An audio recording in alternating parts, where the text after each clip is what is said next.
ಮಾತೆ ಜಾಳು ಕೇಳಿದೆ ಟನ್ನಿಗೆ ಹೆಂಗಪ್ಪ ಕೊಟ್ಟೆ ಅಂತ ಗೊತ್ತಾಗಬೇಕಾದ್ರೆ ಪೂರ್ತಿ ವಿಡಿಯೋ ನಿಮಗೆ ಗೊತ್ತಾಯ್ತದೆ. ನಾನಿಮ್ಮ ರೈತ ಮಗ, welcome back to my vlog. ಬೆಳಗ್ಗೆ ಎದ್ದು ಕೋಳಿ ಫಾರಮ್ ಹತ್ರ ಹೋದೆ. ಫಾರಮ್ ಹತ್ರ ಬಂದ ಹಿಡ್ಕೆ ನಾವು ಅಪ್ಪ ಟಾರ್ಪೆಲ್ಲ ಕೆಳಗೆ ಇಳಿಸು ಅಂತಂದ್ರು. ಎರಡು ಸೈಡ್ ಟಾರ್ಪೆಲ್ಲ ಕೆಳಗೆ ಇಳಿಸ್ತಿ, ಅಲ್ಲಿಂದ ಬಂದು ರ್ಯಾಕಿಂಗ್ ಎಲ್ಲ ಮಾಡಿ ಮುಗಿಸಾಯ್ತು.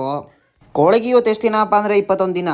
ಲೇಬರು ಬಂದು ಪೀಡ್ ಹಾಕಿ ನೀರನ್ನ ತೊಳೆದು ಎಲ್ಲ ಮುಗಿಸ್ಬಿಟ್ಟು ಹೋಗಿರೋ ಅವ್ರ ಕೆಲಸನ.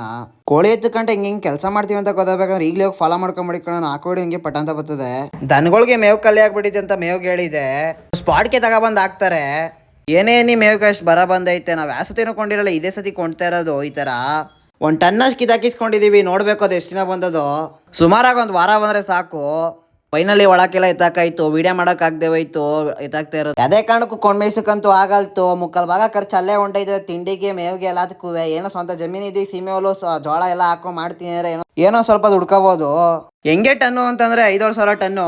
ಸ್ಪಾಟ್ಗೆ ತಗೊಬರ್ತಾರೆ, ನಾವೇ ಕಿತ್ತಾಕೊಂಡು ನಾವೇ ಒತ್ಕೋಬೇಕು. ಈಗಿನ ರೇಟ್ಗೆ ಮೇವಿಗೆ 1 ಟನ್ಗೆ 5,500 ಕೊಡ್ಬೋದು ಅಂತ ಕಮೆಂಟ್ ಮಾಡಿ. ಇವತ್ತಿನ ಕೆಲಸ ಇಷ್ಟೇ. ಮೀಲಾಗಿಲಿಗೆ ಏನು ಮಾಡ್ತಿದ್ದೀನಿ, ಲೈಕ್ ಮಾಡ್ಕೊ, ಶೇರ್ ಮಾಡ್ಕೊ, ಫಾಲೋ ಮಾಡ್ಕೊ, ಮಾಡಿಕೊಳ್ಳಿ ಗಾಯ್ಸ್.